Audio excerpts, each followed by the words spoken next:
Hello, I'm Robin Davis, and this is the Friday Fixture. Sadly, Naz is not with us, but we are joined today by Larry Mills.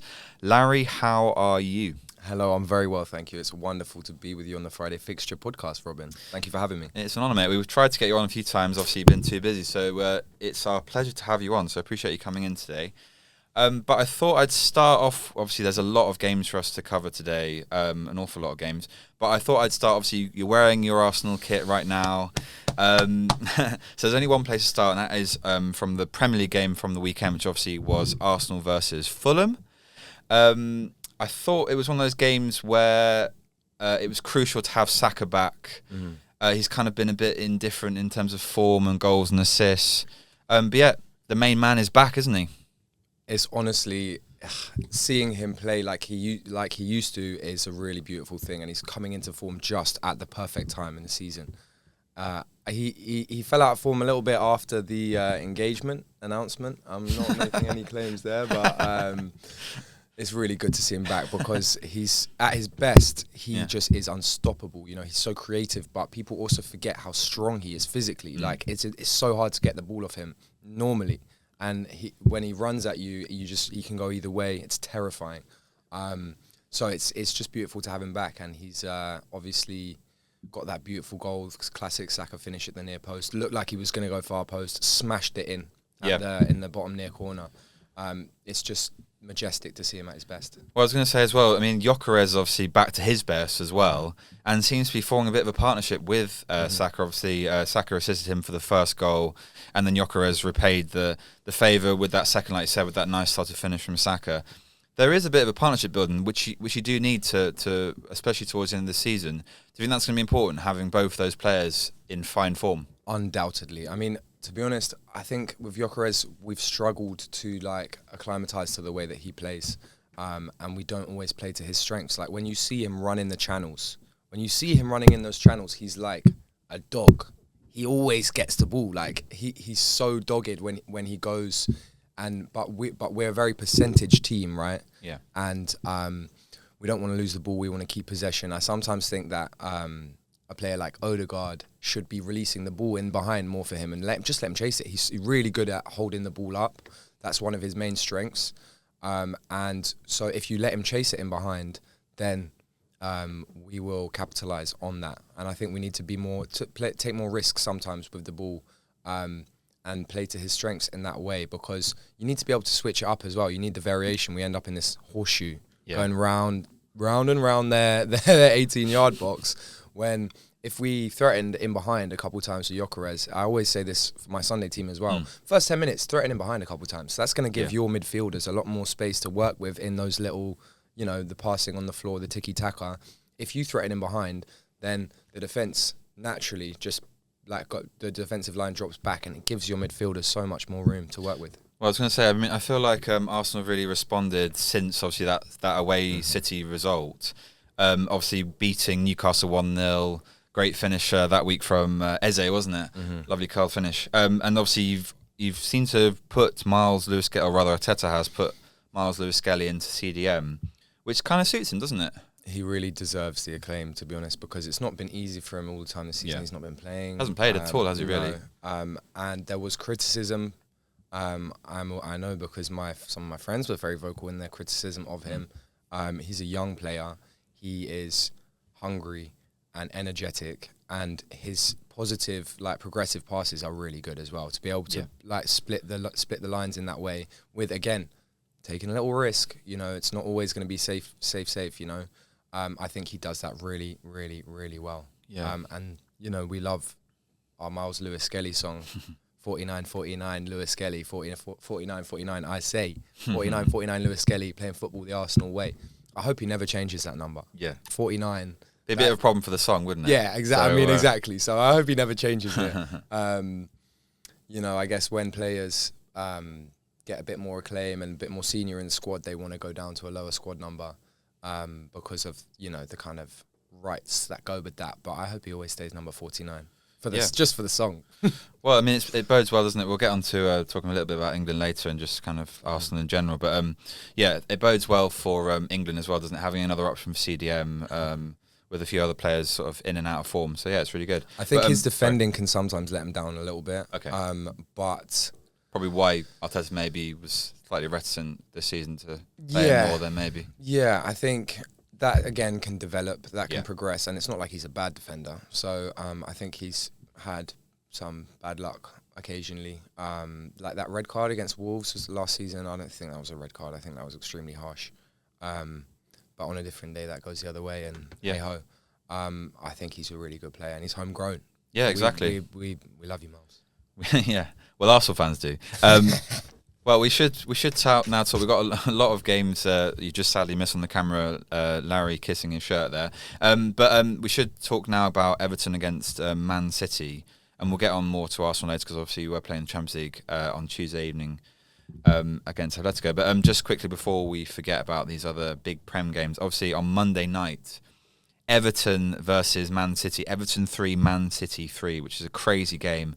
I really do feel like, I don't know if you agree, Larry, that Everton have done Arsenal a bit of a favour here. 2 points dropped, obviously, from being in a comfortable position for City. It was a sort of crazy 13 minutes, wasn't it, for Man City, where the defence just kind of summed them up nicely, where it was a terrible back pass from Gahey, who obviously had his head in his hands. You could see it in slow motion before Barry scored. He just knew, that error was going to lead to a goal. But do you think that this draw, 2 points dropped for Man City, is going to be pivotal for your Arsenal team winning the title? It's massive. I mean, you can't overplay the significance of that back pass. There was a time in the 88th minute, approximately, of the Arsenal City game, which we lost a few weeks ago in the Premier League, when Is that the Havertz header by any chance you were going to say? No, it was just a moment when it seemed like the game was slipping away. Right. It was, the clock was ticking down. We were almost in injury time. We needed a goal. And I looked out the window and I saw a patch of sky, and I became religious for a moment. and I had a little pray to God. But God didn't respond. Only the devil responded. And infected Mark Gahey's right boot with all the demons of hell, and he played that back pass, and I'm so happy about it. I heard Gooners in the pub last night before the game kicked off talking about they're going to name their firstborn son Mark Tieno. Okay. Oh, sorry. Okay, yeah, Tieno. I was like, at least make it an Arsenal, an Arsenal player, But he has done us a massive favour. Obviously, Arsenal are not the only ones capable of mistakes. There's City, they're humans as well, even though they do have come across as oil money robots for the last 6 seasons or whatever. It like they've won 6 of the last 8 titles or something like that, and people still want them to win the title again just so we don't win it, whatever. But yeah, I mean, it's enormous, and they did manage to salvage a point. Yeah, I was going to ask you about that. They managed to salvage a point. It was overtime. I mean, to be honest, I don't really have a problem because, time gets added on even in added time. And there's, we had a similar situation with Reece Nelson a few 2 seasons ago now, which was a pivotal goal against Bournemouth, and it was about 45 seconds over the added time. So it does happen. The great goals from Doku. I was going to say there's great finish, wasn't it? And obviously Haaland with that goal straight after the kickoff. Yeah, straight through. To make it 3-2, which is kind of mad. It was a great pass, and he's so good at that. Yeah. Those direct runs. And this is the kind of thing that I want to see us do with Gyökeres more, to be honest. But when he gets slipped through like that, more often than not, he's going to put it in the back 100%. Of the net. He's such a great finisher. And Doku, two great goals with both feet as well. Yeah. He needs, to be honest, to shoot more. Like he does all the kind of dancing on the edge of the box. Yeah. Sometimes I think the criticism of him would be that he's not decisive enough in playing a pass or taking a shot like he did, you know, twice. He's a great player as well. He's quick, but again, the decision making. Football's all decision making. Really, that's what it boils down to. Yeah. And that's the most important thing, I would say. Yeah, well, we'll get more onto the title race later, but it was obviously a massive 2 points dropped, and you could argue 2 points dropped as well for Everton because they played well in that game, having sort of lacked possession for about 60 minutes of that game. So it was Moisey. It was Moisey coming Moisey, through for his boy Arteta. It's like these things.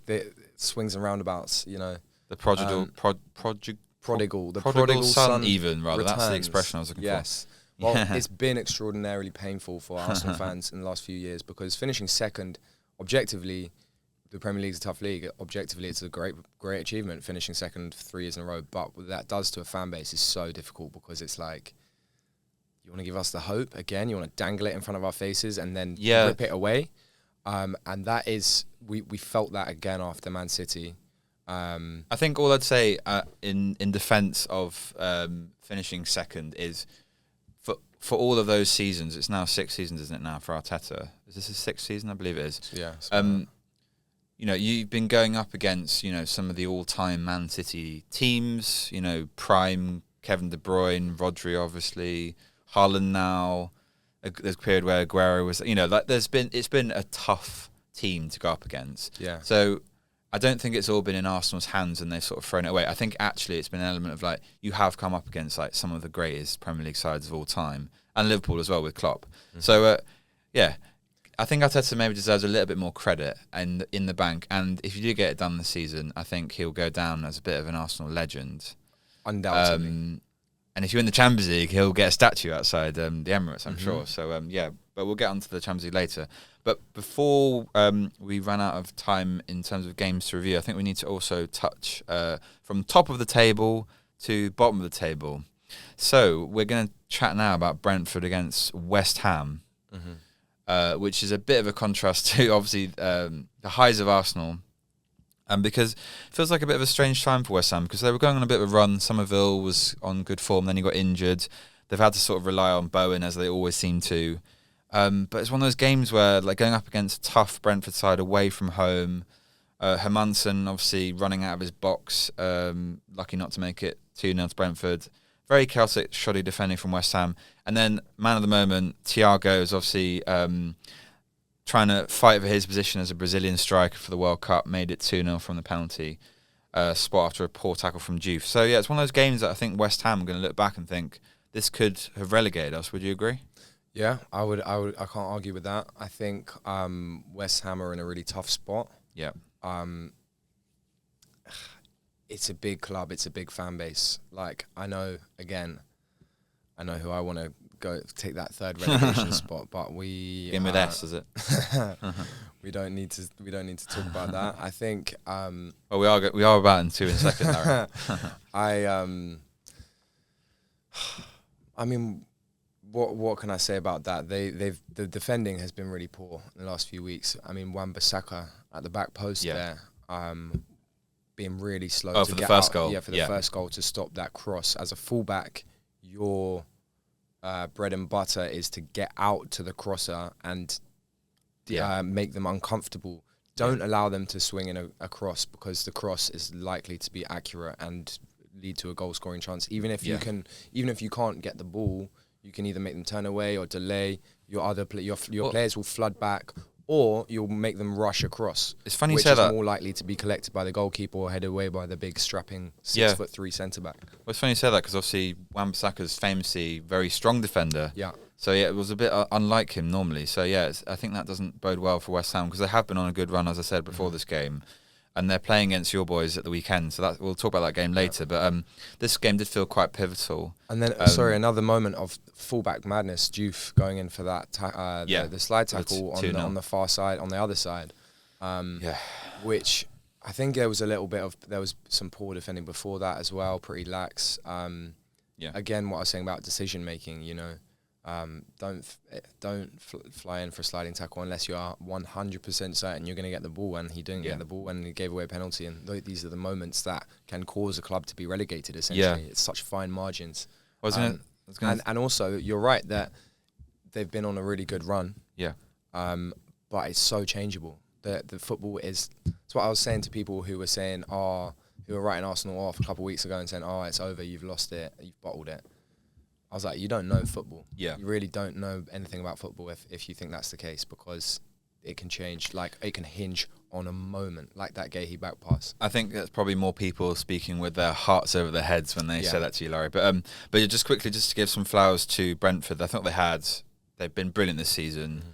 I think, credit to the manager coming in after Thomas Frank left. I think they've done incredibly well. They lost a few of their good players as well, obviously, including Mbeumo, who went to Man United. So, and obviously Wissa's gone to Newcastle, not gone missing there. It summed up nicely with Damsgaard's finish to make it 3-0. It was a nice shimmy. Oh yeah, and a lovely curled right low finish into the bottom corner. It's like surgical precision on that. Damsgaard's a good player, very good player, and I think he deserves his moment to play. Unfairly to Brentford, but probably deserves to be playing in a better team. But they are a good team, they're a good side. And one thing I want to say about Brentford as well is that the club is run incredibly well. It's not even just the manager. They can lose Thomas Frank and he can go to Spurs and be sacked after however many months it was. It's not always the manager. It's not always just the manager. I think that the football staff or whatever that they have, the executives know football. You look at a club like Chelsea, where they're just investors. They don't know anything about football, and they make just bizarre decisions. It's like you need someone who actually knows about the game to be able to translate your money into success. So that is really important. And I want to use I want to use the example of Brentford's closest neighbours in West London, Chelsea. Again, they're facing serious fan discontent at the moment because I can attest to this, Larry. There seems to be absolutely no strategy. I don't know, and they're signing players on 8-year contracts, which they seem to not know anything about, how to motivate people. 8 years, and you're going to kind of switch, or you're like, I've got. Well, I'll give you a great example of this, Larry, at Brentford, because I read an article about how, like what you were saying about the structure of the club. Essentially what happens is the manager leaves, but they retain a lot of the backroom staff. So all the players are kind of familiar with everyone, who's going to be there, the medical team, the tactics people, the masseuse, whatever it is. Whereas at other clubs, a bit like Chelsea, presumably what happens is everyone from the backroom goes. And then so there's less familiarity. And I think that has an effect on clubs and players. And I think Brentford have got a really good model where the transition between Thomas Frank and Andrews has been so smooth. And to your point, it's been proven, isn't it? Because they're fighting for fifth position. So, fair play to them. And they've got some fantastic players. They never seem to struggle, regardless of who leaves the club either. They just bring in the next one. It's like a conveyor belt of these great sort of up-and-coming players.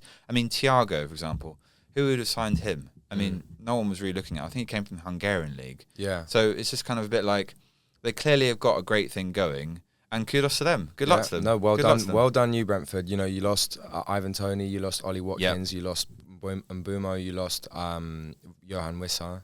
The goalkeeper, Flecken's gone to went to Bayer Leverkusen. So it's like, and that goes to show that a well-run football club can transcend any kind of individual. Individuals. Yeah. Well, well done, you Brentford. Okay. Good job. You've done the Ludo and stare right into the camera in passion speech there.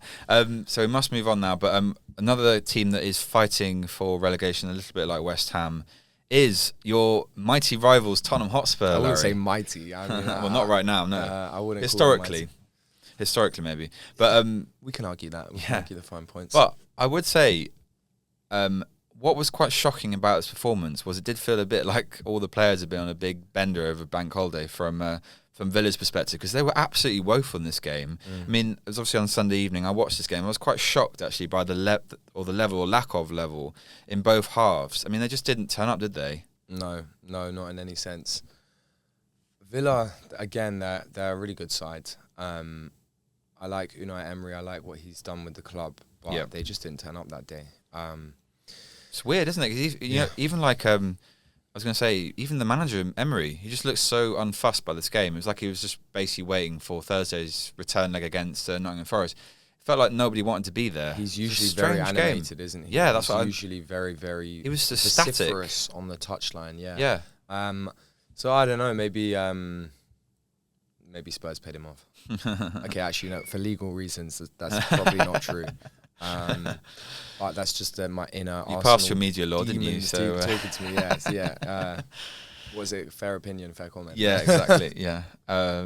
Less we say about that, the better. But Yeah, from a Spurs perspective, obviously, kudos to them. They obviously they have to play whoever they're playing against. Yeah, Mohammed, kudos to them. Yeah, yeah, well said. But I was going to say, in terms of kudos, I think Conor Gallagher deserves a lot of credit for how well he played in this game.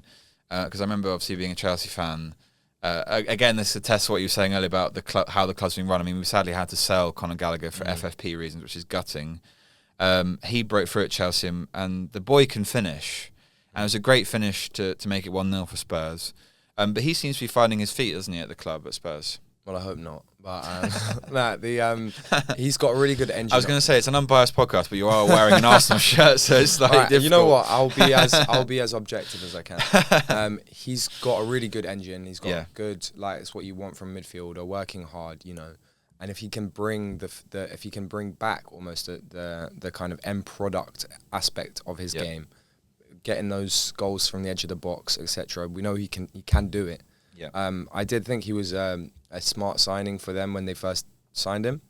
I'm not actually 100% sure how his time at Atletico went, but I guess if they sold him so quickly, then I think it's indifferent. I think it started very well for him at the club, but then by the end, I think they were struggling a little bit with his form, and I think with Simeone, once he doesn't like you, just gone, and that's it. So he had a bit of a moment where he struggled to start a lot of the games, I think, for them, and they were just like ready to cash in. So they did. If they can and keep Spurs took a chance on him.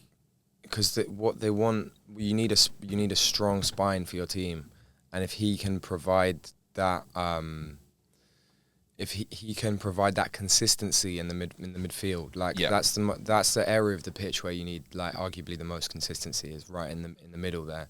Yeah. Because you link up the defense and the attack, you're so important, you know. And consistency is key. We've obviously not seen the consistency that Spurs have been showing in 2026 is maybe not the kind of they've been consistently getting battered everywhere they go. Yeah. We actually have a very famous song about it. But they so they're well done to Spurs for breaking the curse, if you like. That was their first win in 2026.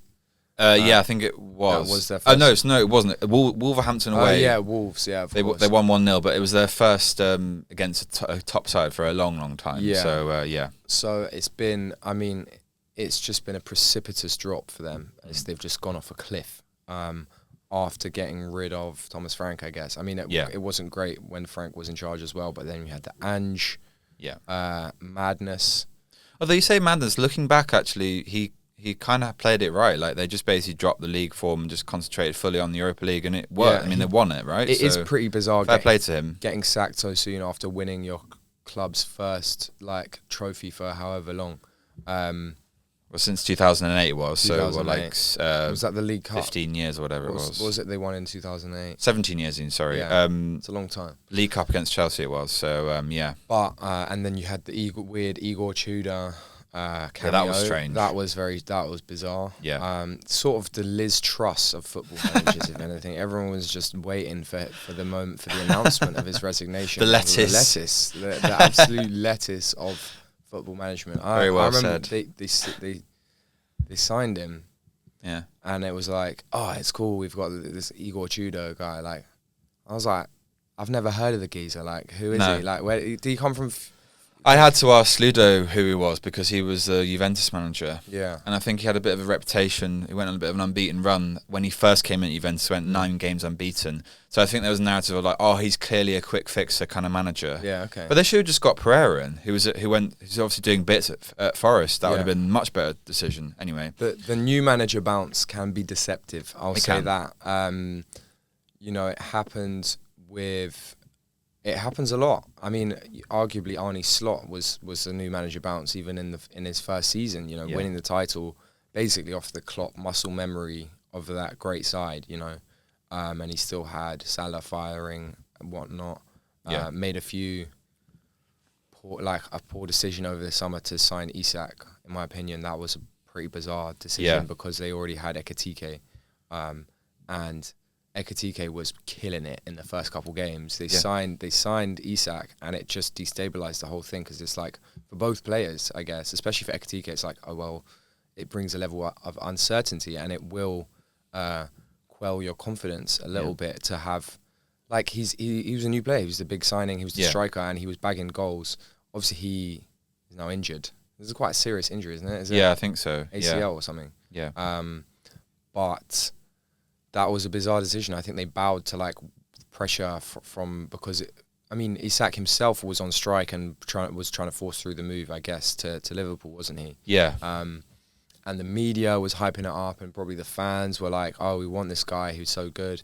Signed him and immediately got injured, and then also kind of ruined the form of Ekitike, like arguably. So yeah, well, it's funny, isn't it? Fans aren't always right, I think, and to go back to Spurs, I mean, maybe they regretted being so hard on Ange in the end. Who knows? But and Daniel Levy leaving that club is obviously massive as well. Yeah. Maybe he got out at just the right time. I think he probably did. How can I put this in a nice way? Daniel Levy, they always had problems with Daniel Levy, basically. It's kind of similar to the way Arsenal fans, sorry to relate everything to Arsenal, it's just it's fine. Being, you know. They whenever times were tough, especially under Wenger, we always had the Kroenke out movement thing. I think now that his son is involved, I think people are more on board with that, with their ownership, because he seems to know a little bit more what he's talking about, and he feels the identity of the club a little bit more than maybe Stan Kroenke did, because Stan Kroenke has like loads of teams in America, like baseball teams and stuff. Walmart, isn't he? Owns as well. Yeah, I think so. So I think what my point, I guess, was about the new manager bounce, and that it can be deceptive. I mean, we saw it with Michael Carrick a little bit as well, and not that they're doing pretty well, and they actually, maybe that can lead nicely on to talking about the game against Liverpool. Was that on the agenda? It is coming up, but just quickly, just to get it back to Spurs, but talk about manager bounce. Obviously, De Zerbi has come in and done very well. And obviously they have won this game. It's done all right. I mean, they beat Villa, true, and Wolves. I think they drew against a very solid Brighton team. So on reflection, it's actually quite a good result. Obviously, it was last minute from Brighton to get that draw. But I think they do look like they're much more solid defensively as well. The midfield looks more, less adverse to making a lot of the mistakes. And obviously up front, Richarlison is finding a little bit of form as well. So he went on a bit of a run for Everton a few seasons ago where they were struggling and they needed to stay up, and he did some bits for them. So it's not a bad strike to have when he's feeling it. He's an absolute dosser, mate. Honestly, this guy, he's just a pigeon. Bro. This guy is a fraud.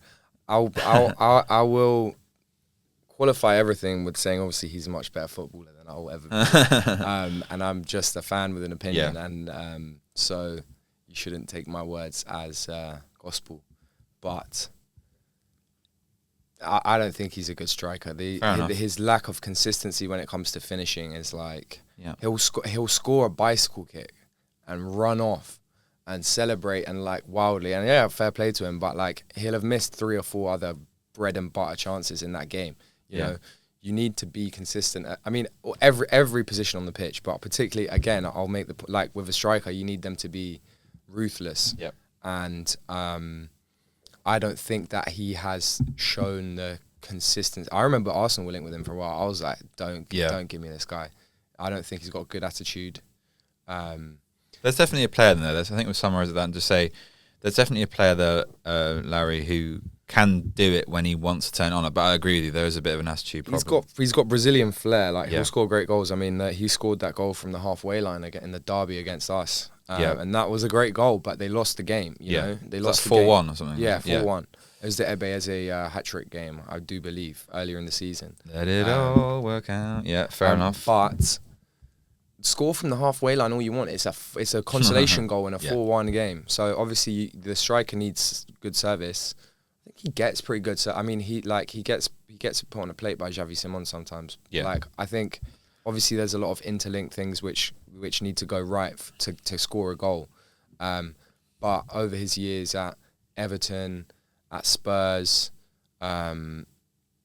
I never saw evidence that he would be a 20-goal-a-season striker, which I think is the benchmark. Yeah. That's what you need to win titles, basically. And Gyökeres has been getting a lot of flack, but he's actually has just hit 20 goals. He's on 21 now. A lot of them against lower sides. But That's also when we're not playing to his strengths. Again, we're not slipping him in behind as much as we should. We're not trusting him to hold up the ball. So, I think that's my personal opinion. I think that I wouldn't want Richarlison to be my striker, but fair enough. Well, I think you summed that up nicely there, Larry. You're not a fan of Richarlison, which is completely fair enough.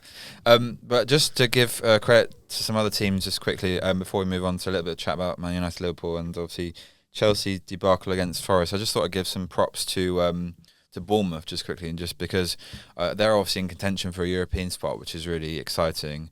And they've got that young Brazilian player, Ryan. So, I just thought I'd give a very brief mention to Bournemouth. I think they're doing remarkably well.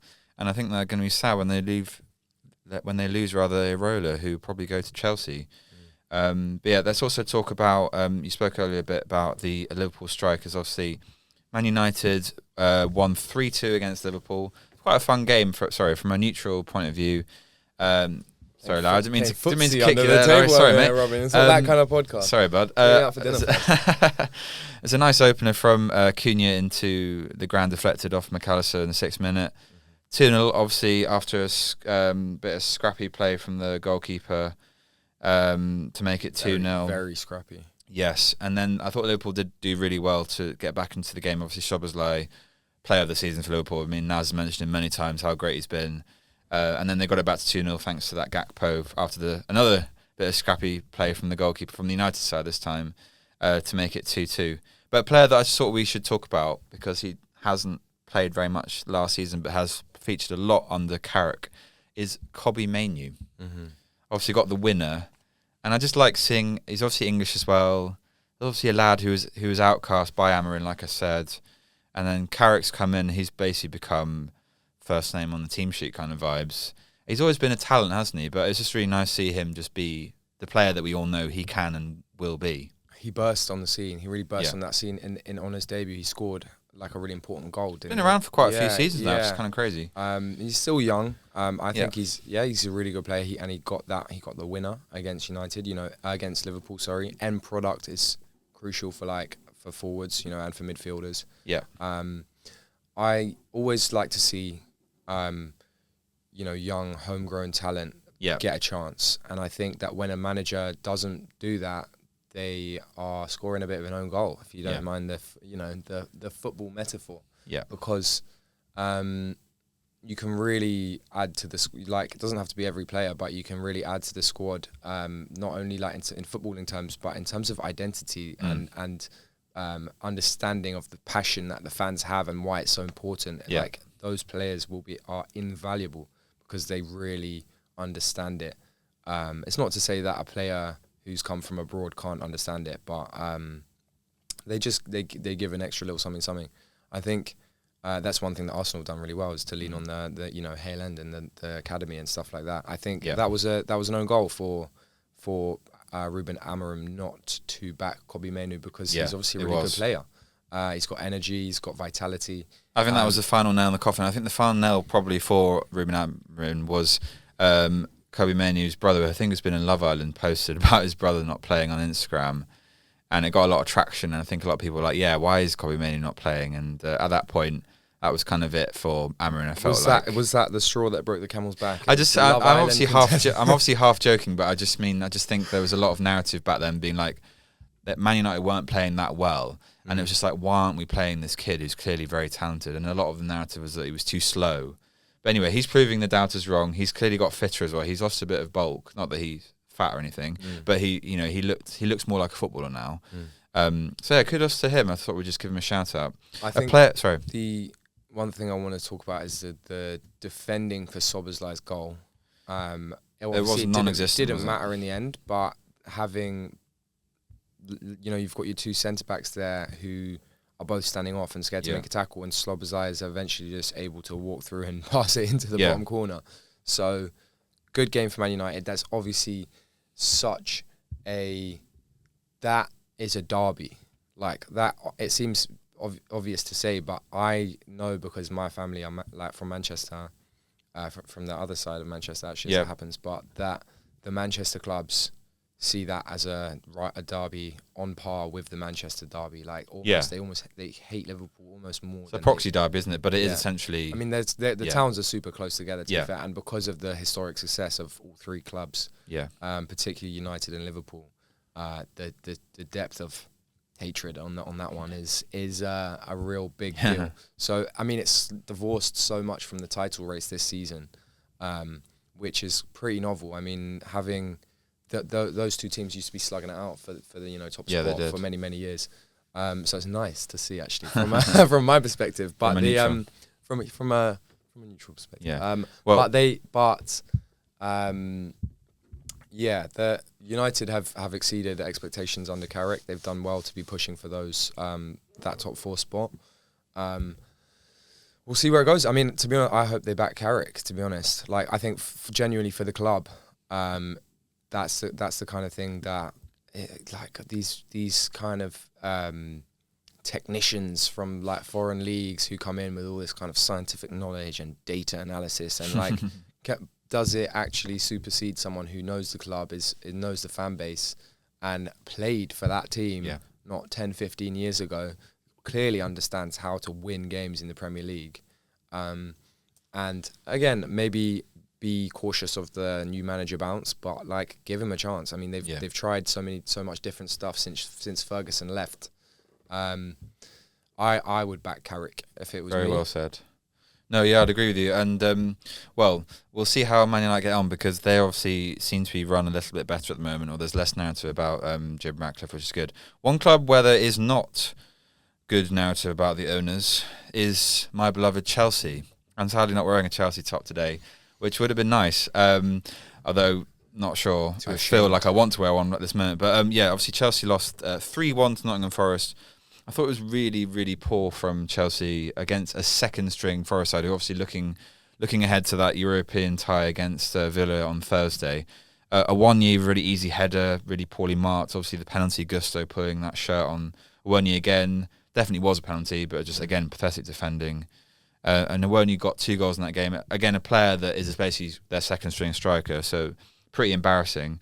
But a player that I think we should talk about, just because it relates to England, is Cole Palmer, just from Chelsea, just quickly, because, and we'll talk about Morgan Gibbs-White, because that is basically, it's like mirror images at the moment in terms of who's going to actually get on that plane for the World Cup in the US. But Cole Palmer's penalty miss really sums up his season, doesn't it? I mean, he's out of form, he's done very little for weeks. I mean, surely he doesn't deserve a spot for England, does he? No, not based on current proceedings. I mean, I know how talented he is. Yeah, I mean, everyone does. He really...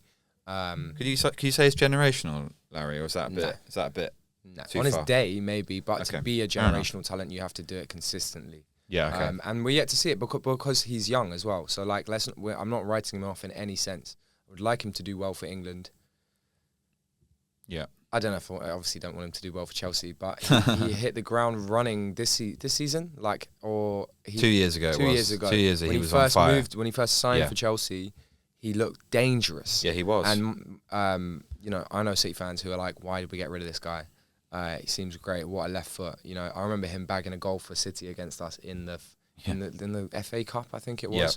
No, the Community Shield, actually, I think it was, after we won the FA Cup. And he just bent it into, when he was playing for City, bent it into that far corner. And we know he can do that, He's a moments player. I think he's creative. He's a vibes player, isn't he, as well? I think he needs the environment around him. Like he had obviously Pochettino at the start of his Chelsea career, and he essentially just let him do what he wants. And he did do defending, but he was basically allowed to free roam, be this creative outlet that Chelsea needed at that point. And he was very young, so people didn't really know what he was going to do next, and they didn't really understand him either. And I think sadly for him, people know his move, the shimmy or the little left to right, like he does all the time. Yeah. And they've figured him out because analytics, like you were saying earlier, they've got all this video analysis. They just know exactly what player you can sort of predict. It's like a game of chess almost. Well, and I think he's lost that element of like spontaneity that really struck him as one of the best players 2 seasons ago. And he's going to have to find that form again for next season, because whoever the manager is, if it's someone like Marco Silva, if he doesn't work his bollocks off, he's not playing. Yeah. So it's going to be a bit of a transitional period for him, and I do worry a little bit. It's difficult because you say they figured him out. needs to adapt. Then he needs to evolve. Well, that's being other professional, aspects isn't it? of his game, but also to be able to they figured out your shimmy, do a different shimmy or use that knowledge against them, and now be one step ahead. If it's like jujitsu. If they think that you're going to do the shimmy, well then actually take the ball the way that you were shimmy, the opposite way. Do you know what I mean? So it's it's a bit like Saka, isn't it? Obviously, your Arsenal side. Obviously, most people know he's going to cut inside, but he does also have the capability to, like he did for Gyökeres for the first goal, run down the line on the right hand side, cross it in on his right, and Gyökeres gets the assist. So it's just, like you say, adapting. I think that let's sums not up forget nicely. that he can smash the ball into the roof of the net with his right foot as well. Which when he started doing that, I was so. That's happy. what I mean. He went the other way and just he's adapted his game. Is what I'm saying. Where it's not just been that sort of Iron Robin vibes, which is sometimes what he was given at the start of his career. But also one more thing about Cole Palmer. Yeah, you're right that he thrives in that role as a free roam creative number 10, and that position has been eroded over the last few years. The 10, the days of the privilege of the 10 who could just kind of saunter about and not press, not track back, and then have a little moment of magic. I always think of Mesut Ozil on those ones. Yeah, because that's obviously to the little creative magic to unlock a defense is so important, and not all players can do that. But in the modern game, everyone needs to be working super hard. The 10 is become an 8 now, where you're expected to track back and defend on the edge of your own box, and that is crucial. But then you intrinsically have less energy for going forward. So it's a thing of yin and yang, isn't it? Yin and yang. Yeah. Well, just a shout as well, because obviously Morgan Gibbs-White, we should mention him. Obviously, he's been on fine form just generally this season, less so in this game, but just. He's having an outstanding second half of the season since Pereira came to the club, I feel like. All season, but more recently, he's just finding his scoring touch. And, if I just ask you very quickly, Larry, a gun to your head, are you taking Cole Palmer or are you taking Morgan Gibbs-White to the World Cup? Gibbs-White, based on the current circumstances. Okay. Gibbs-White, I think... He's a little bit older. He's in the entering the prime of his career, whereas Cole Palmer is still a little bit young. He's got other World Cups coming up in the future for sure. I think that Morgan Gibbs-White has the end product at the moment, which is what you want to see. He can score in a lot of different ways, and he's more versatile, which I think works well for a competition like the World Cup. You might need him to fill in different positions across the board. And I think I see the hunger, I see the passion that he brings to the game, and I don't see that from Cole Palmer at the moment. It's a shame, but Gibbs-White works really hard as well, and he puts his head in where it hurts, clearly. I actually didn't see that I didn't see the injury. He got a head injury, right? He did, yeah. Sorry, I forgot to mention that. Yeah, I think he's okay. Get well soon. And also the little Chelsea debut. Yeah. What's his name? Derry, George Derry, I think his name Derry, is. get well soon as well, okay? Yeah. I'm thinking about you. But he obviously, his dad is Sean Derry. He used to play for QPR back in the day. So that's funny. Small world. Yeah, we must move on. But yeah, just obviously, just to say, just lastly on Chelsea, obviously the only bright spot has been João Pedro. Obviously got a fine bicycle kick finish, but yeah, sadly it wasn't to be. And that was a great finish. It was a great finish, yes. Brilliant take on the chest, and then whipping it back over his head with a textbook bicycle kick. That's a goal that I could see Richarlison scoring, but then missing in a 4-1 miss. Yeah, and missing every other bread and butter chance. The difference is, I think João Pedro scores the tap-ins and the bread and butter goals that you need to get as a striker. I like João Pedro. I think he's a really good player. He can score like crazy goals, but he also gets he gets the the numbers. I think he'll be a real asset for Chelsea in the coming seasons. Yeah, definitely. Well, let's wait and see. Obviously, I think Chelsea have a bit of a transition on their hands and trying to get their fans on side, including myself, from the owners. But yeah, we must move on now. Wait, are we not going to talk about the planned protest? That on 22 minutes, everyone's going to turn their back, right? Have you heard about this? I've not, no. But I've sort of heard murmurs about this from... excuse me.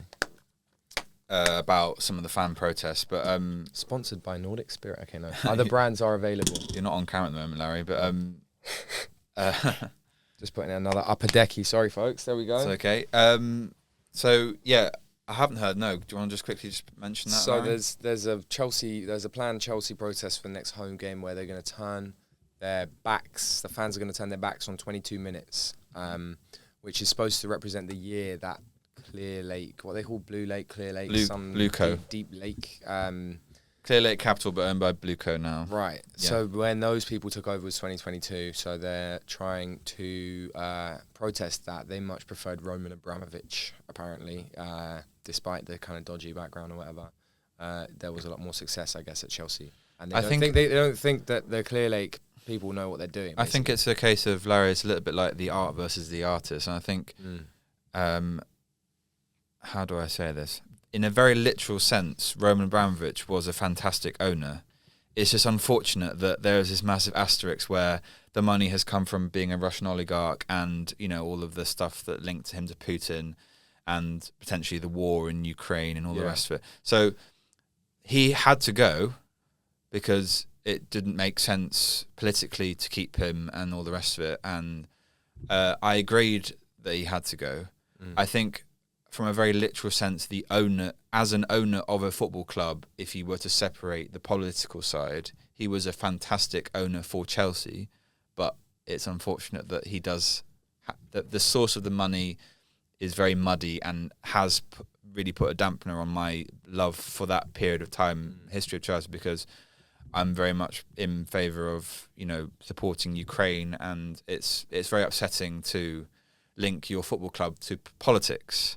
Yeah. But unfortunately nowadays it's become, I think there's lots of podcasts now about the sourcing of money in football and football financing, and football has sadly become this kind of game of monopoly almost. Like, it's a shame that you can't just enjoy the sport for what it is. Well, but I think just to end on that point, I think the fans can have their views, but I think in an ideal world, if we could get a new owner in who wasn't just interested in the profit margins of the club and actually had the interests of the footballing side in tandem with the finance, because you can't go away from the finance these days. Amazing. I just don't think it's plausible. It's very difficult these days to get an owner that serves both well, fans and finance. Yeah, it's about balance, isn't it? I suppose you could also argue that no billionaire has made their money ethically. There's always going to be issues. Exactly. That's not to minimise. Walmart, for example, the Arsenal. Yeah, exactly. If they've got enough money to own your football club, somewhere down the line, someone is working in a sweatshop somewhere, fossil fuels which are heating the planet and going to render it uninhabitable. City supposedly. Group, exactly. So there's some people might say that there's no ethical billionaires in the world, and you have to be a billionaire to own a Premier League club. So yeah, you do. But one other thing that I'd say about money in football is that the reason there is so much money in football is because of the game and how amazing the game is. Money follows passion and interest, and it essentially capital colonizes those spaces that people really want to go to those things that people love. They will be commodified, under the economy. So that's why when people say, "Oh my God, I can't believe that this player got sold for 100 million. They spent 100 million on a footballer." It's crazy. The market dictates that, but it's not. No one's sitting in an office going, "Okay, well, 100." Like, it's because there is such fervent passion for the game, not just in this country but globally. I mean, and it's played up and down. It's played at any one time in the world. How many games of football do you think there are happening? Like at this very moment. Yeah. In the obviously people in the UK playing, but people even whilst we're sleeping, they're playing in Australia. Do you know what I mean? It's a constant wall to wall football bonanza. There's always football, which is good for this podcast, Larry. But yeah, we have to move on now. But I thought we'd also mention, obviously, you're wearing your Arsenal kit. And fortunately for the Arsenal women, it's a bit of heartbreak for the Arsenal women, obviously losing 3-1 in the Champions League. Russo did pull a goal back, but it wasn't enough. Obviously, Julie Brand had a great game, assisting and scoring, obviously, that 87th minute winner. But I think for Arsenal, it's probably one of those games where like Lyon are one of the strongest sides, and historically have always been a very strong side in the women's game.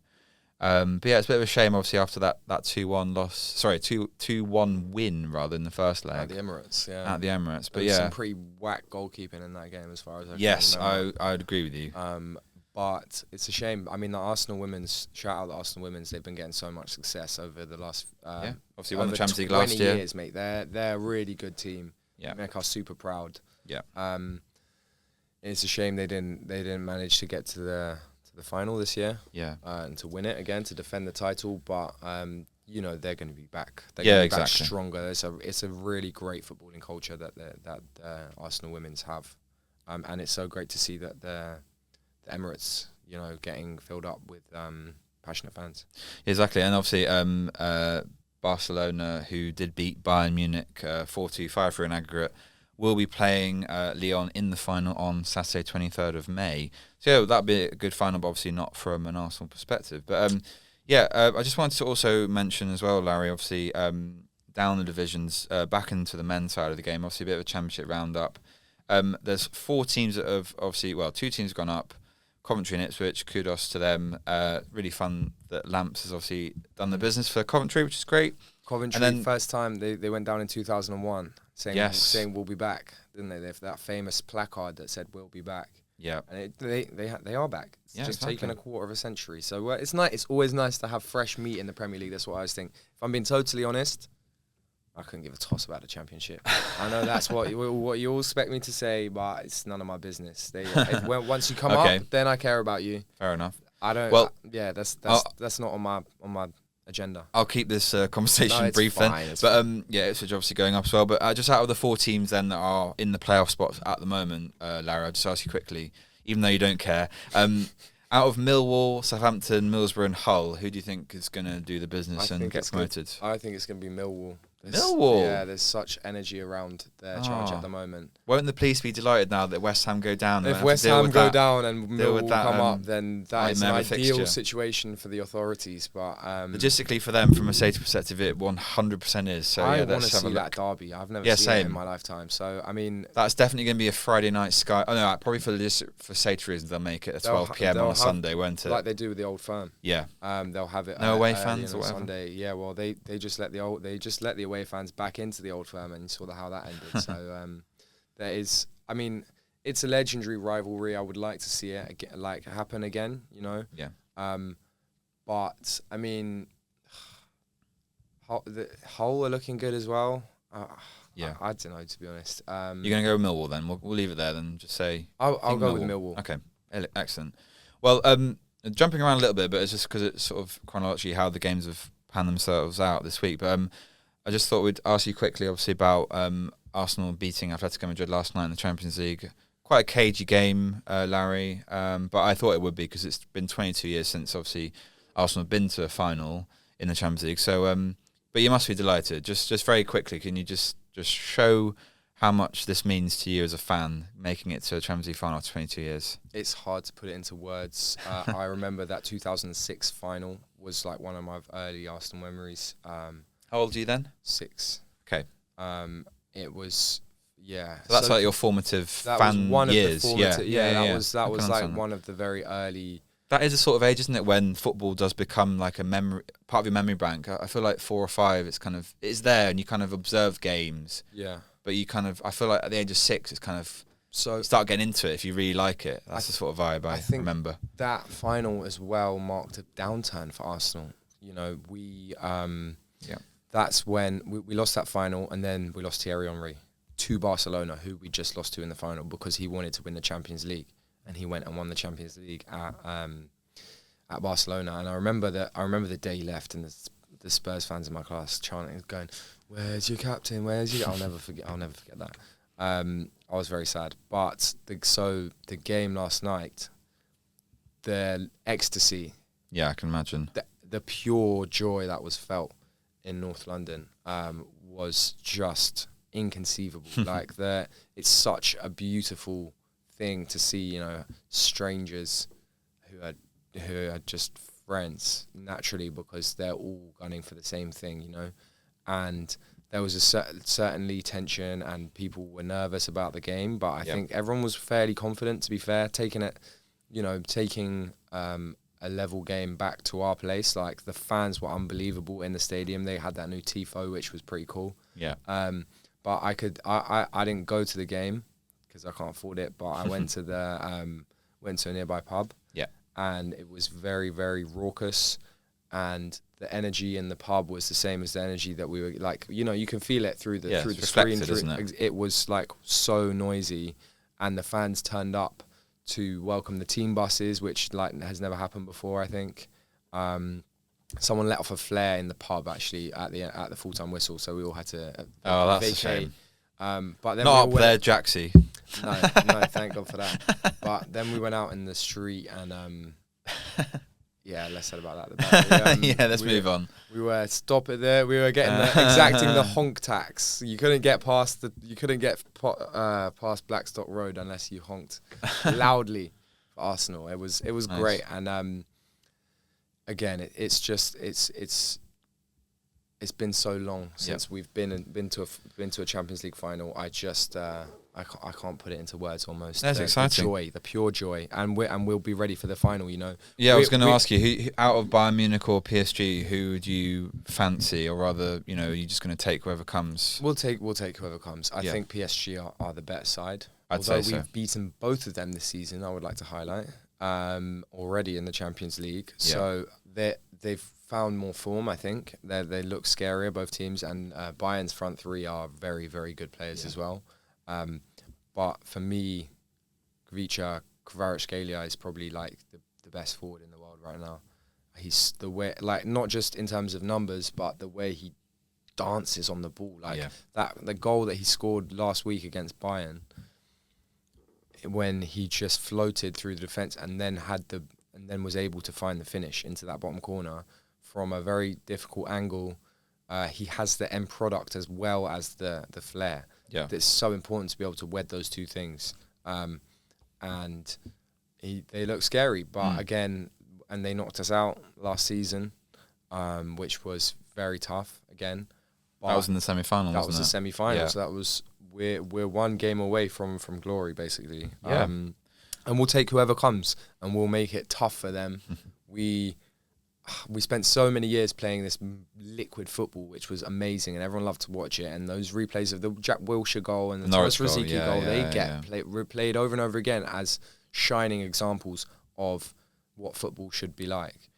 We don't do that much anymore, but we win games, And it doesn't bother me in the slightest. 1-0 to the Arsenal is a very famous song from back in the day, because we used to win a lot of games 1-0, and we used to grind out results. Found that energy. It's good. You need to be tough.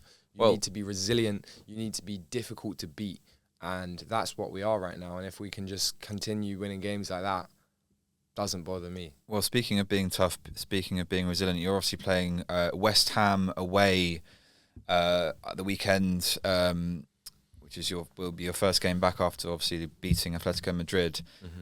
Bit of a relegation scrap versus Premier League title fight kind of vibe. I feel like this is either going to be a 5-5 or a very cagey, 1-0 to either team. West Ham, as I said earlier, have been very good up to this point, apart from that Brentford result at the weekend, which seemed very off for them. But from your side, can you just give me a brief thought and prediction for this game? From an Arsenal / pundit perspective, if you can, Larry, in your Arsenal kit. Arsenal are going to win the game. It's not going to be easy. I mean, going to the London Stadium is not the same as going to Upton Park. It's not as scary a proposition. The fans are far away from the pitch. They can't really get any atmosphere going. So I don't think that the crowd will play such a part. I mean, I might have to eat my words. But they'll be clip that up for you. Clip that up, and I'll eat some humble pie. But they put a spanner in the works of our previous title charges for us. I seem to remember Mavropanos, our former player, coming through and scoring a header against us, and that was it was like one of the games that lost us the title maybe 2 or 3 years ago. I think, as I recall. So it's not to be taken lightly. I don't think that the boys will be feeling any sense of complacency. I mean, I hope not. I think Mikel will be whipping them up into shape. And you never should underestimate a team that's scrapping for their survival. And when it comes to relegation, that is like really, they're like a cornered animal, you know. You should never, ever take that lightly. So I think it'll be a good game. I hope so. That's what I want to see. I want to be entertained, we all do. But if I was going to predict... Yeah, can you give me a score prediction? 2-0 to the Arsenal. 2-0 to the Arsenal. I think our defence was just too strong at the moment. I think big Gabriel Magalhaes will literally put his life on the line to stop the ball crossing the line. I think as well, yeah. I think you'll probably win this game. I think the only game that is probably a slight asterisk is probably your final game against Crystal Palace. It's the only one I can really look at your fixture. I think, that could be an asterisk where Crystal Palace should be in the Europa League final. They might have even played it by that point. I'll double check. But they always enjoy playing in May. They're always seen as the team on the beach, as it were, but they always play really well in May for some reason. Well, City have got to play them as well. Yeah, well, there you go. They could decide the title. They could. We'll see how it plays out. I got a lot of love for Palace. I got some. Ian Wright, obviously, the connection to the club. Yeah, exactly. Well, they should have named that the Overground, right? I don't know how much you take the Overground on TFL, but what was formerly known as the Overground has now been divided into different lines. Yeah. The Lioness line, the Weaver line, the Mildmay line. And there was a... Windrush line as well. The Windrush line, exactly. So what is now the Windrush line, I think there was calls for that to be called the Ian Wright line originally because it went from Highbury to Crystal Palace. Okay. Is it like secretly called that maybe by some? Secretly, that's what we fans call it, the Ian Wright line. But I think that would have been really nice. Anyway, I guess I'm biased, but maybe it would have alienated some other fans. But naming it after Windrush seems weird because all it evokes to me is the scandal of people having their citizenship wrongly cancelled, basically. And I know that it's supposed to be celebrating the actual ship that came and brought loads of people from the Caribbean, which is lovely. But I think for many people, it just connotes the scandal. Yeah, no, you're right. You're spot on. Just to bring it back to football, if I may. Sorry. No, it's fine, Larry. Absolutely fine. But Man City obviously playing Brentford as well, which is obviously a tough game. Brentford obviously no mugs. They're obviously fighting for a European spot. They are very much not on the beach, like I was saying about Crystal Palace as well. Foden always seems to do very well in this sort of fixture against Brentford. He's scored often in the away fixture. I think he scored in the home ones as well. He's just signed a new contract as well. Yes, so that normally bodes well for a player to be full of confidence. And he has lacked it of recent times, but there is a player in there, obviously. He's a proper baller. They play first over Arsenal. So obviously City know that they just need to go into the win this game.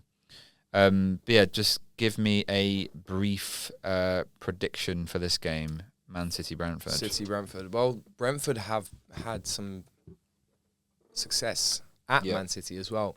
Is it at Brentford or is that Man City? It's at Man City. It's at City, right.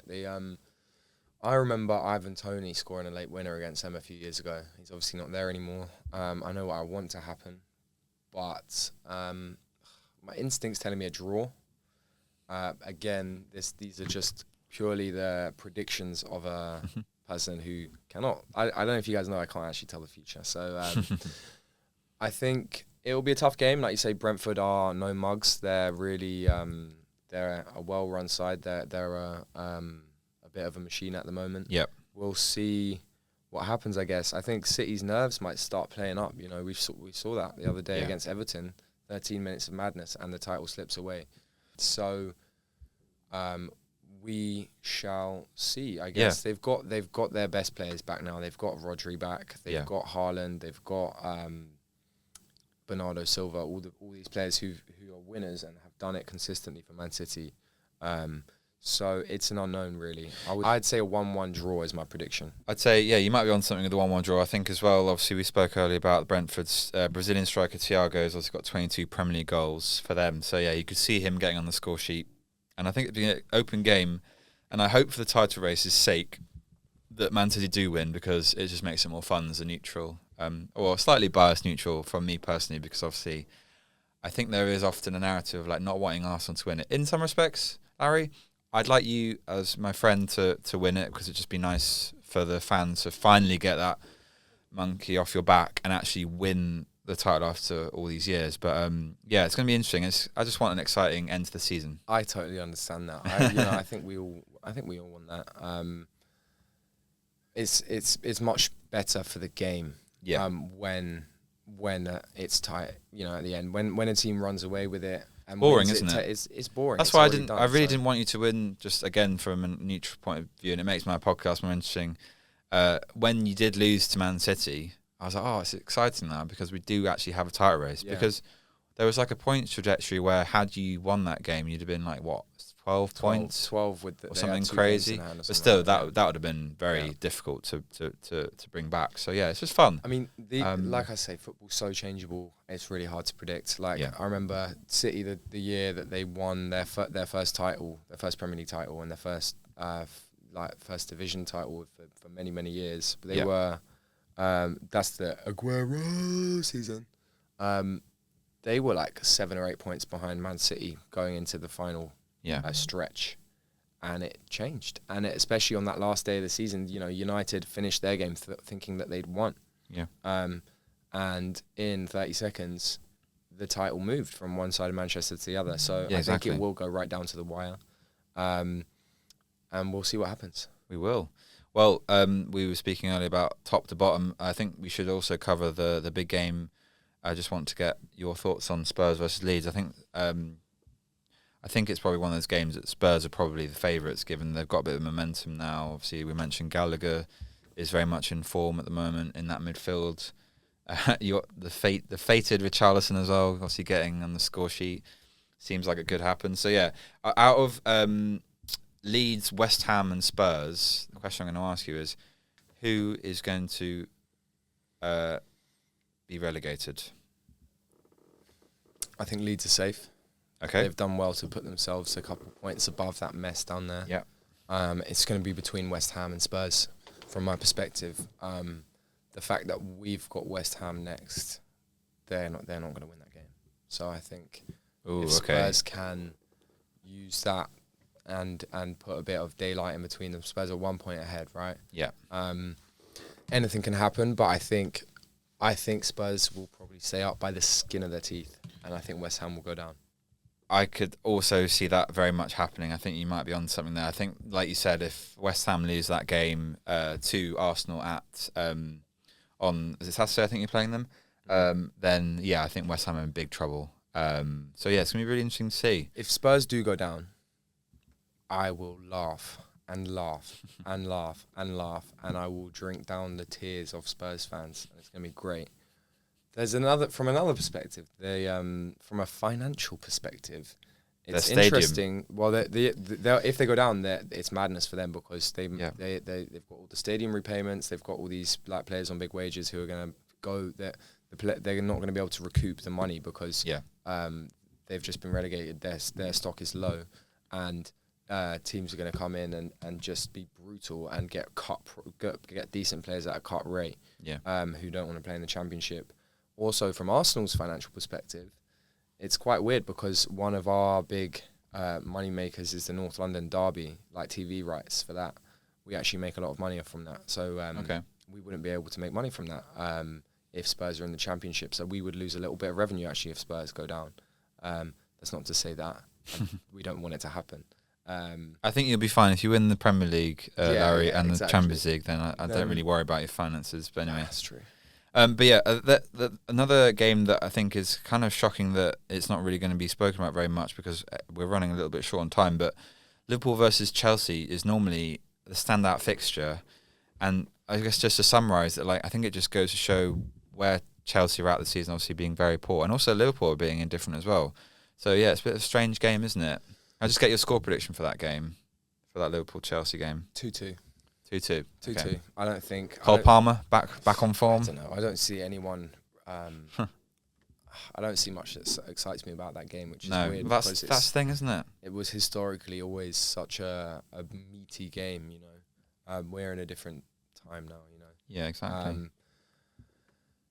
We'll see what happens, but they... 2-2, that's my prediction. Fair enough.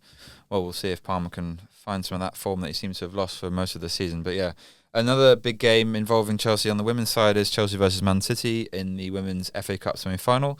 There's lots of rumours of Man City's striker Shaw being wanted by Chelsea, and apparently they are willing to pay £1 million a year for her signature, which would be a WSL record, which is it's obviously really good for the sport that like they're trying to match some of the men's wages, and whether we agree or not with wages in football obviously is a debate for another day, which we don't have time for. But Chelsea will pay anything as well, mate. Yeah, Chelsea, exactly. Yeah, like Chelsea just throw money at a situation and hope to fix fair it that enough. way. I know. But yeah, it'd be interesting, won't it? Because obviously I think Chelsea obviously not going to win the league because Man City are running away with it. So yeah, they'll be desperate to win the FA Cup. But yeah, who do you think is going to win that game? I reckon City will edge it. Shaw's a great player, and they've got a pedigree. Yeah, an audition for her for when she comes to Chelsea. Yeah, I guess. I guess we'll see. I think Man City will edge it. Yeah, well, there's lots of games to get through. Another game that, again, I spoke earlier about Liverpool-Chelsea being a big game that normally we would spend a huge amount of time speaking about on this podcast, but a game that historically has a lot of, gravitas and people, bums on seats and eyes on screens watching, is El Clásico, which is happening this Sunday. But I was going to ask you, Larry, I feel like this game has not got the same appeal that it had, obviously, when we had the two GOATs, Messi and Ronaldo, playing. Barca have obviously run away with the league. They're 11 points clear of Real Madrid as well. There's still some amazing players. Obviously, you've got Yamal, Mbappe, Bellingham when he's fit. Some great players from both sides. In every single position, it's, stacked, isn't it? But I was going to say, do you have that feeling like I do? Like, when I was a child, I was like, I need to watch this game live. I'm going to cancel my plans with my mates, whatever. I'm not going to go out or whatever. Even at uni, I was like, I'll go to the pub with my mates and watch this. Whereas now, it's kind of a novelty fixture. Would that be a fair assessment? Well, I don't know about novelty fixture. I think when the marketing of Messi versus Ronaldo was crucial to its appeal in that kind of classic era of El Clásico. It was of that they'll be trying to replicate that with Yamal and Mbappe, but maybe it feels a little bit confected. And that kind of rivalry between Messi and Ronaldo, you had individuals who supported either Messi or Ronaldo more so than they supported the clubs. It was perfect. That rivalry, and it went on for so long, and no one could actually figure out who was the better player. There was so much going for it. I think the history of that fixture as well is so interesting. You've got essentially the team of the Spanish monarchy, Real Madrid, versus the team of Catalonia, who are always trying to be independent of the Spanish state and independent of Madrid. So the kind of vibes around the teams has always been such an interesting kind of dynamic, which I think feeds into it. Maybe people don't always know about that as well. And maybe that's not something that they want to use for the Pep never wants to manage the Spanish national team, isn't it? There's been a lot of rumours that he would be, but I don't think he ever will. I think there's a real depth of feeling around, obviously, the politics. But yeah, I don't watch it with the same. I'm not as intensely interested in it as I was. I mean, if I was at a loose end, I would definitely watch it. Yeah. But you're not going to build your schedule around it. In 2026, probably. I mean, the branding El Clásico. When did they come up with that? That was like a 2000s thing as well. I don't think it's always been known. I think it has been known as that for a long time. I think it's called the Classic game. The Classic. Isn't it? Can we research that? I will Google that for you later. Can we find out when this El Clásico terminology came in? I'll see if I can get my computer to work. But I'll maybe find that out post record, unfortunately. But just to summarise it, it's one of those games, isn't it, where historically it was always really exciting, obviously Messi and Ronaldo, and I think you summarised it really nicely there. But definitely one of those games that you watch on the YouTube highlights reel, but maybe not live as such. And I don't think it's as easily accessible to watch legally in the UK, I must stress, without having a subscription to, I think it's DAZN or I can't remember the name of the network, some network I've never heard of, basically. And it's an extra like £10 a month, which people aren't inclined to pay for. So it's interesting. They had the madness where they started hosting the Premier Sports. I think that's the network. Right. That's the network. They started hosting the Spanish Cup, the Copa del Rey final in Saudi, didn't they? Which everyone's kind of finds pretty bizarre. It's taken away from the fans who actually care about it, and just like that's that kind of naked money marketing thing. It's like which just rings a bit hollow for like really passionate diehard fans. Yeah, exactly. Well, another fixture that does feature two sets of diehard fans, and you spoke about the politics earlier, is we've also got the Old Firm this weekend on Sunday again, a 12 p.m. kickoff. The classic. Let's try and cause as little drama as possible off the field in terms of the policing of it. So they make this game the 12 p.m. on a Sunday, which I don't think really stops any fans from causing chaos, by the way. But yeah, just from a Oh, it does. Well, I think it does. What I'm saying is there's always going to be chaos. If fans want to cause chaos, they will find a way to cause chaos. And obviously there was fans that stormed the pitch for the last fixture between these two. So yeah, fans will always find a way to cause trouble if they want to. But yeah, I see the logistics of what you're trying to say, the pub vibes and like drinking. There's less time to drink, but if people want to drink, they'll get up early and they'll drink. So yeah, it's just one of those things. But I was going to say, I lived in Glasgow for 6 years. Okay, sorry. Well, you have more of a standing on this. Then I know the passion that goes into that rivalry is. There's a lot of stuff. There's hundreds of years that feed into that rivalry. There's a lot of politics and sectarian divisions as well. Like, sectarian is kind of political, you know. It's a massive game just for the bragging rights. I mean, they that's why they have it. They have it at 12. It's probably a good idea, to be honest. It's a shame, to be honest, that they let the fans back in and then they ruined it. I mean, some people say that that's football and they want to see that kind of thing, but it does. There is violence that goes with it. They really, people get hurt. It's not quite as bad as it used to be, I think. I mean, and also I don't want to overstate it because there's loads of people in Glasgow, loads of Celtic fans who are friends with Rangers fans and Rangers fans who are friends with Celtic fans. It's like there's mostly it's just banter, you know. Yeah. Like any football rivalry, but there's like you and Spurs. I'm sure you wouldn't go and be violent to a Spurs fan, would you? Of course not. But there are. There's more extreme fans in Glasgow, I think. Like, I don't know, I don't think any real violence gets committed over the North London derby, despite the ferocity of the rivalry. I think it's very, tame's the wrong word. I think it's a football rivalry and it stays on the pitch. Whereas people do get hurt in Glasgow based on football, and you have to, colours can sometimes be misinterpreted, and sometimes I remember people coming up to me on Socky Hall Street in the city centre, and at like 3 a.m. and being like, "Who do you support?" And I would always say Arsenal. Well, I would say Arsenal. I'll be like Arsenal. And they go, no, but like, who's your Scottish team? Who's your Glasgow team? And I'd say Partick Thistle, who are in the second division. And everyone's mate, everyone. No one minds Partick Thistle, and then they go, very clever. Are you Catholic or Protestant? Basically, yeah. Basically, that's what they want to know. Yeah. In so many ways that's how they can figure it out. But I lived on the Green Mile for a bit, and I also lived near Ibrox, so I've seen both sides. But just in terms of the game, obviously, Hearts did beat Rangers 2-1 on Monday, which obviously massive. They're still 3 points above Celtic, so Hearts will be rooting for a draw in this game, you'd have thought, just so both teams can lose some points. But as obviously Tony Bloom obviously is the owner of Hearts and doing really well, obviously at Brighton and doing great things at Hearts as well. But great to see Hearts. Yeah, it's great, isn't it? It's fun. It's great for Scottish football to have someone else win the league. The Jambos are they're. Maybe don't say that when you next go up to Glasgow, though, Larry, just in case. So I'm going up this weekend. Oh, okay, excellent. Got a stag do. Excellent. But actually, you'll be there for the game.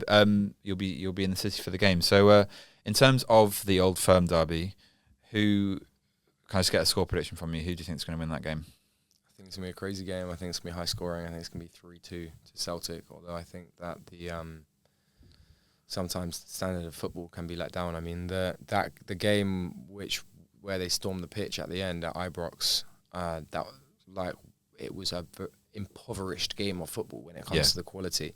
I think that can suffer sometimes. I think both teams will have that in their head, the criticism that was levelled at them because of the poor standard of football. I think both teams will try to play with the handbrake off, and I think it's going to be 3-2 to Celtic. 3-2 Celtic. Okay, I'm going to go with a 2-2 draw, just so Hearts can bring it home. But we just have to end on this day, which I'll read to Larry and see what your thoughts are on this, Larry. So, on this day, I've cheated a little bit because I've gone with the 11th of May. Obviously, we're going to post this podcast on the 8th.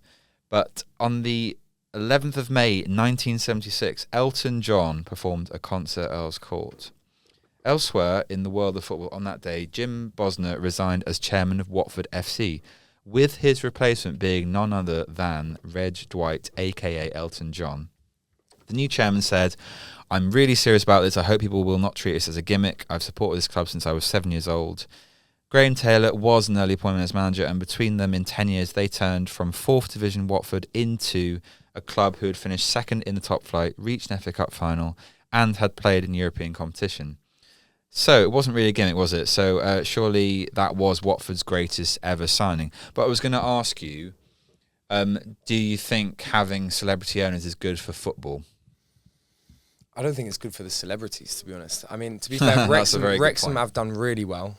Yes, and that comes from like business acumen as well. I think Ryan Reynolds is probably quite I think he's quite a shrewd businessman as well. Apparently that's the case. Like if people in Hollywood who know him know that he's not just about acting. Basically, they identified a good. Like it's been a meteoric rise. 3 promotions in 3 seasons and going for a 4th to the Premier League. I was kind of hoping that they would get in because I love Rob McElhenney because It's Always Sunny in Philadelphia. I'm a big fan. I think in general, no, it's not good for the clubs at all for the celebrity owners. I mean, you look at Alan Sugar trying to buy Tottenham. That was pretty disastrous as far as I'm aware. Yeah, I think there's other people as well. Snoop Dogg is trying to buy Swansea. Has that gone through? Yeah, that has gone through. That's gone through. So Snoop Dogg is the new owner of Swansea, yes. right? Well, so he's a share owner.